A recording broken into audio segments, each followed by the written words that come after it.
Assalamualaikum warahmatullahi wabarakatuh. Nama saya Intan Suriana binti Yusof, pemegang nombor kad matrik D201910875440. Pada hari ini, saya dan juga rakan-rakan saya iaitu Ros Shazlin, Nur Izzati, Nur Nazatul Afifah dan Nur Adiana akan membentangkan 3 pemikiran berdasarkan 3 buah sajak yang terkandung di dalam buku Cermin Adab.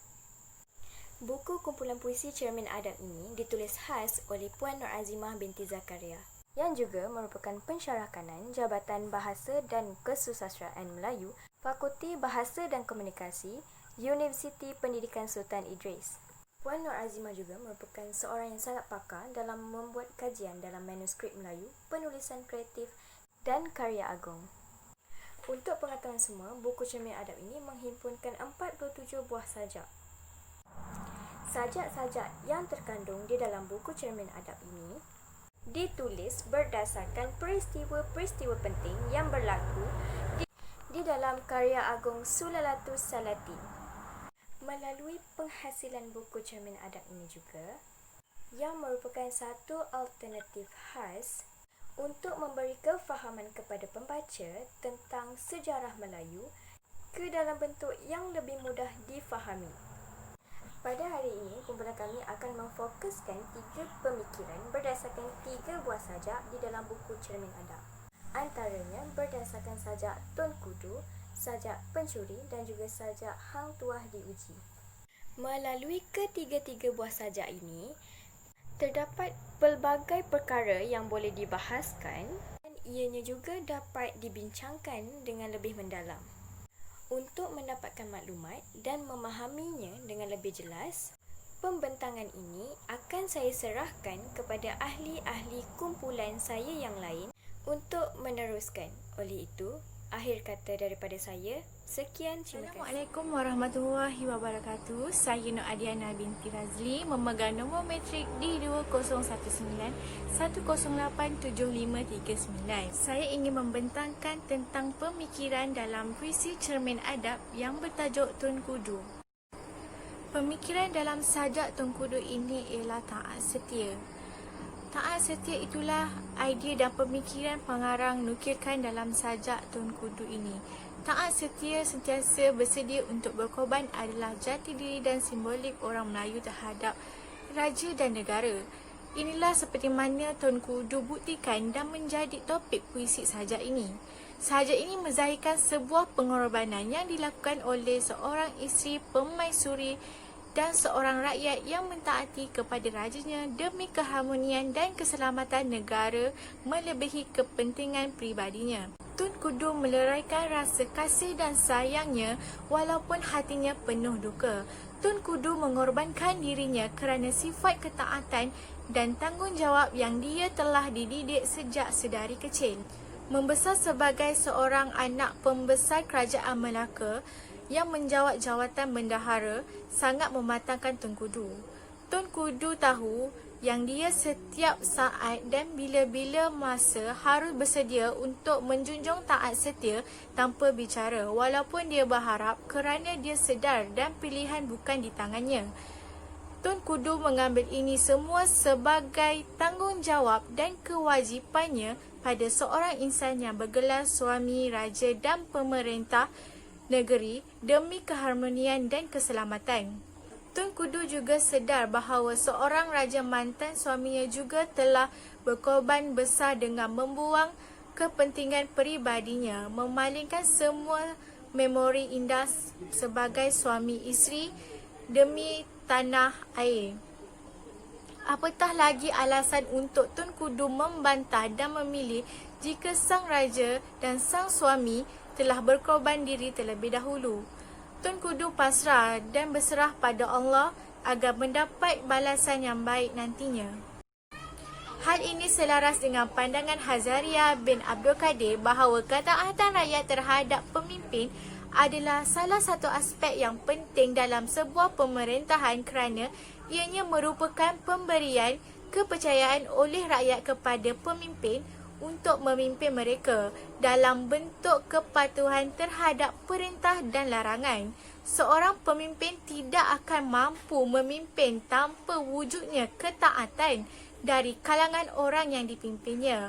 Oleh itu, kepimpinan adalah satu aspek penting yang ditekankan dalam Islam tanpa mendatangkan bahaya terhadap agama dan negara yang diperintah. Sekian, terima kasih. Assalamualaikum warahmatullahi wabarakatuh dan salam sejahtera. Saya akan menceritakan tentang salah sebuah sajak yang terdapat dalam buku Cermin Adab, iaitu Sajak Pencuri.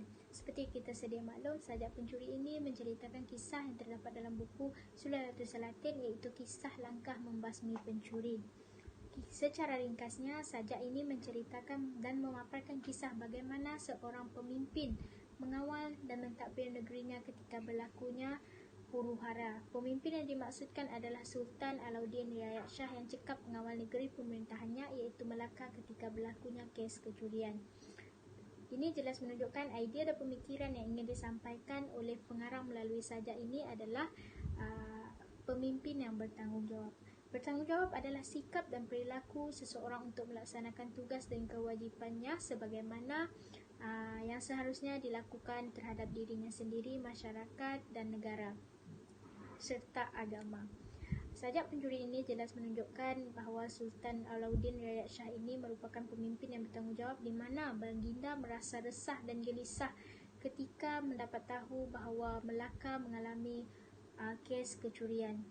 Kejadian kecurian berulasam menyebabkan baginda mengambil keputusan untuk keluar menyamar di malam hari dan melihat sendiri negerinya pada waktu malam. Baginda berharap agar pencuri dapat ditewaskan dengan segera demi keselamatan rakyatnya. Berdasarkan sajak ini juga jelas menunjukkan bahawa Sultan Alauddin Riayat Shah pemimpin yang bertanggungjawab terhadap keselamatan rakyat dan keamanan di negeri pemerintahannya. Baginda yang berani mengambil risiko untuk keluar menyamar di malam hari demi keselamatan rakyatnya, walaupun baginda mempunyai orang bawahan yang sepatutnya menjaga keselamatan negerinya.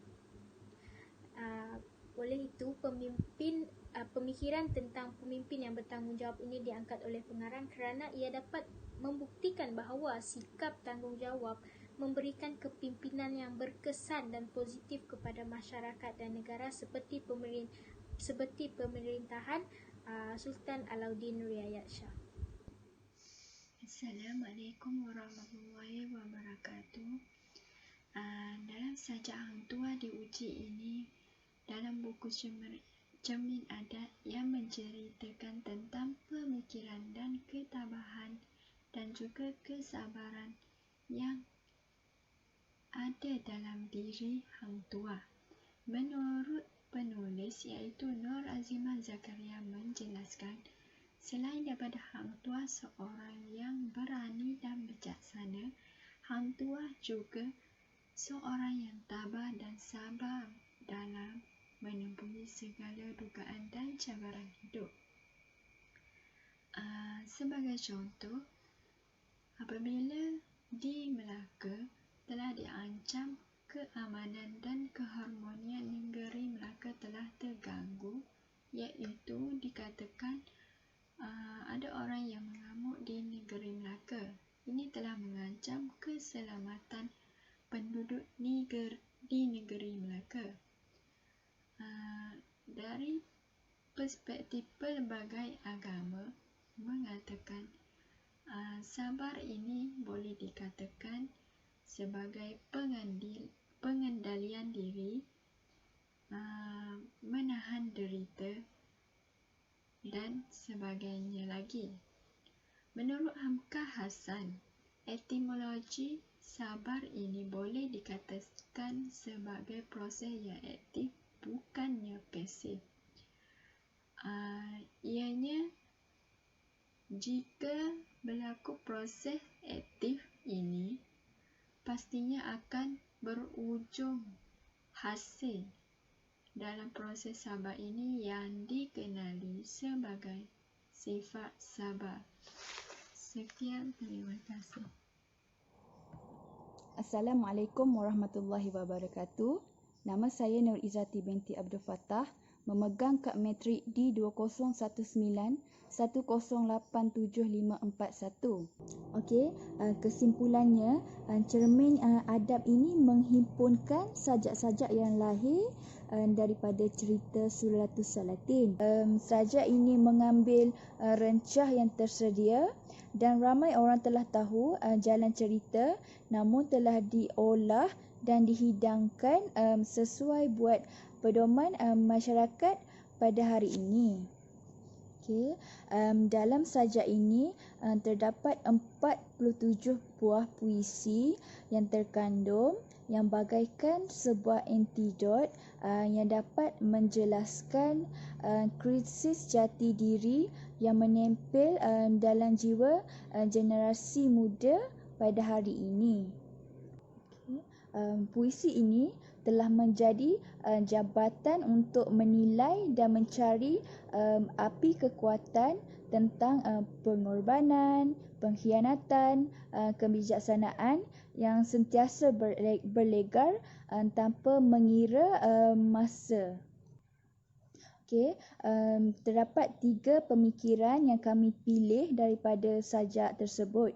Antaranya ialah sajak yang bertajuk Tungkudu, Hantuah yang diuji dan Pencuri. Tiga-tiga pemikiran ini penulis mahu pembaca menjadikan iktibar dan pedoman supaya generasi hari ini celik dan mengambil pengajaran.